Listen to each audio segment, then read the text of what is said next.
Heyo everybody, Haku here with my live reaction for Tower of God or Kami no To, Season 2, Episode 3. I'm excited to watch, as I always am. Weird doing an intro for, like, anime when that's not usually what I react to. But yeah, I am very excited. I saw some people complaining about this episode, but, you know, I'm going into it very optimistic still. I think so far the first two episodes have been a really solid adaptation. I think that you're always going to miss out on some things, you're always going to have some things that get skimmed over or left out, but honestly, this has been a solid adaptation. I think that a lot of people will watch like some things, like it's rare to get a truly great adaptation. Would it have been nice to get something that like goes the extra mile like that? Of course that's nice. But that's just so super rare.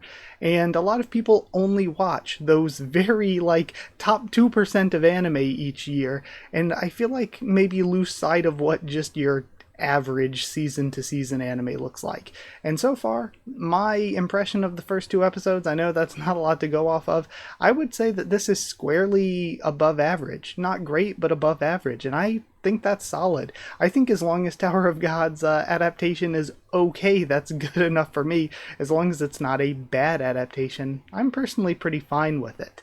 And I think they've been doing a good job so far, even though, again, there's probably going to be small things here and there that I'm like, well, that's disappointing. So with the last two episodes being fine, there are a few things that I'm a little bit worried about this episode, but really, even though I'm a teeny bit worried, like I said at the beginning, I'm still optimistic. So I guess that's really all there is about to say, or all there is to say.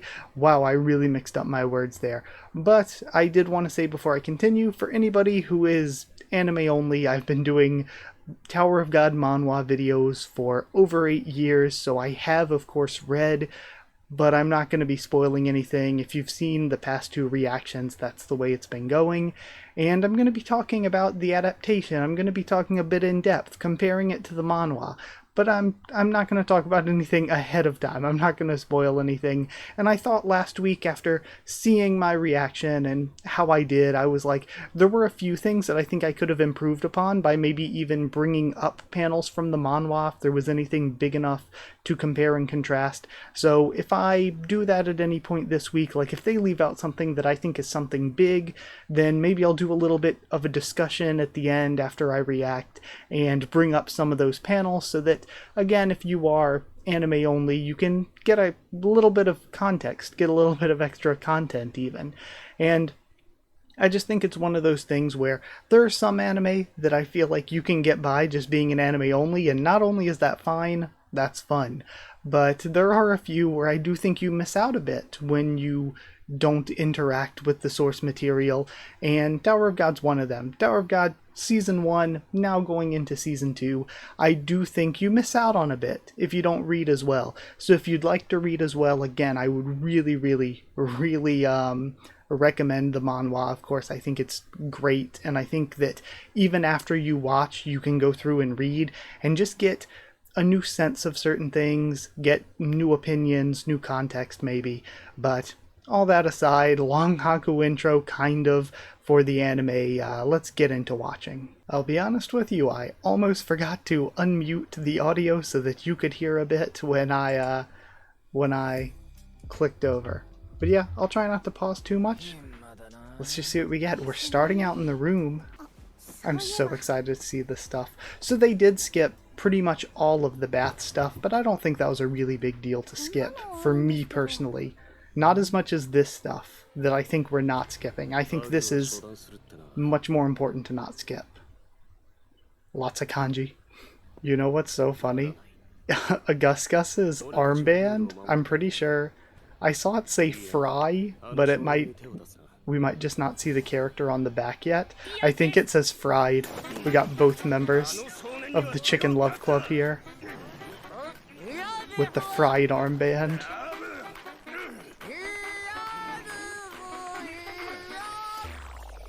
That's kind of a cute way to adapt to what happened in the manhwa. One thing I will be critical of that a lot of people might not care about, I hate that we're using this outfit for Viol. This is like literally one of my least favorite, if not my least favorite Viol outfits, and we're bringing it in early, which sucks because it ruins the impact of when, you know, he wears it in the manhwa. But also, we miss out on a really cool outfit that he really wore here. I really do love the character designs. They did a really good job on them for the anime, in my opinion. Wangnam with his hair down looks really great. I think his design's always been a lot better like this than with his hair up. Mising's voice is almost a little like, I know I've been praising the... Ooh, that's a really good shot. I know I've been praising the voice casting a lot. Mising's voice is almost a little too childish to me personally. Like, I never imagined her sounding this young when reading, even here. I'm glad they left this scene in, though. This scene, to me, was one that I was worried they would leave out. I've really, really liked Go-Seng's portrayal so far. And of course Akraptor, but Akraptor's always been one of my favorite characters, again, for years and years. I'm a little bummed out that they didn't leave in the part where he's trying to play cards, but his little shoulder wing always, like, gives away his hand. Maybe that's not here, but I'm pretty sure that was here in the manhwa when they're trying to play cards, but his little shoulder wing was always giving him away. I'm glad that they left in that line. But that's one thing that I think was like way, way, way better in the manhwa that I might bring up at the end. Like that line, and especially they got rid of Horyang here in the anime. They had him leave the room, but I think it was important for Horyang to be one of the people with her during that scene. Like, actually, yeah, that's really important. That's really important for him to be one of the people that was there for that scene. So that kind of... Jeez, that was freaking loud. But yeah, that's really a bummer that he was left out of that scene. What? Why was there a moon? Is there usually a moon like ever in Tower of God? Do we like ever see a moon? Because I'm pretty sure they're just like lights on the ceiling. I don't think there's an actual moon, but maybe I'm wrong.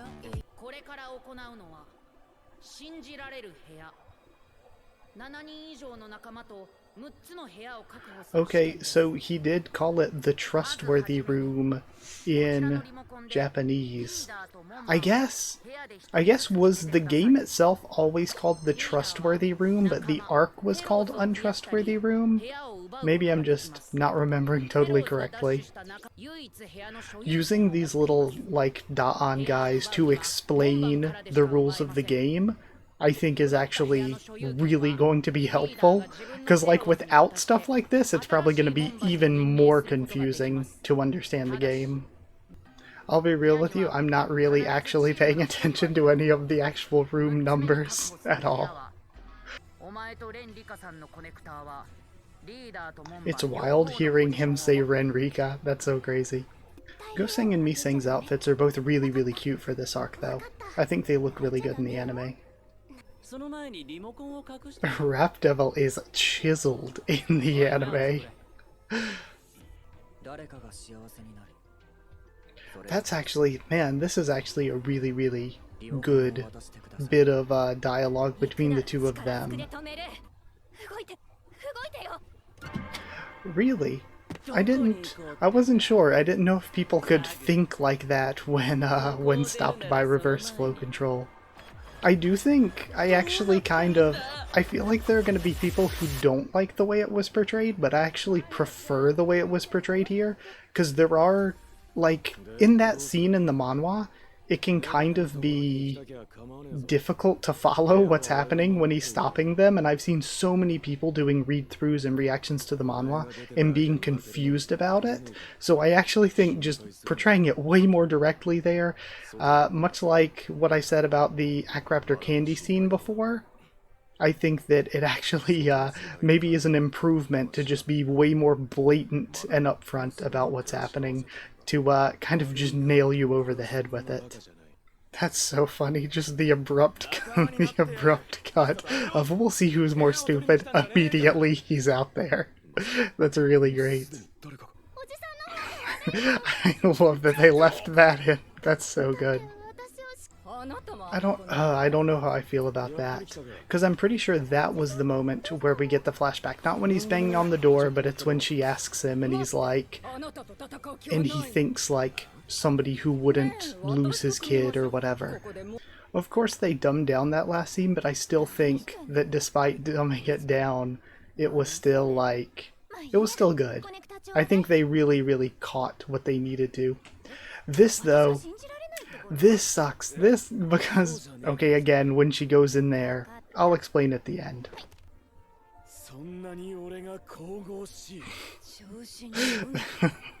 Just taking it just that one step too far.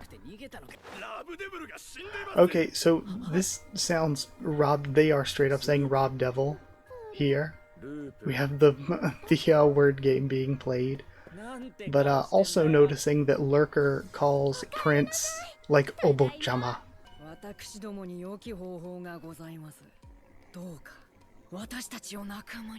Okay, and I like that we got these hints at those two a little bit earlier last episode.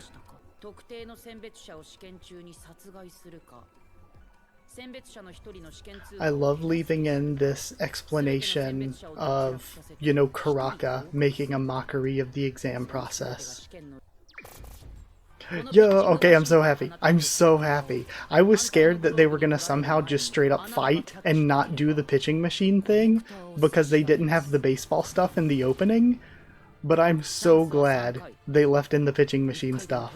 That's so exciting. Okay, we have the first pitch. Ah, it's so cool. That's so good.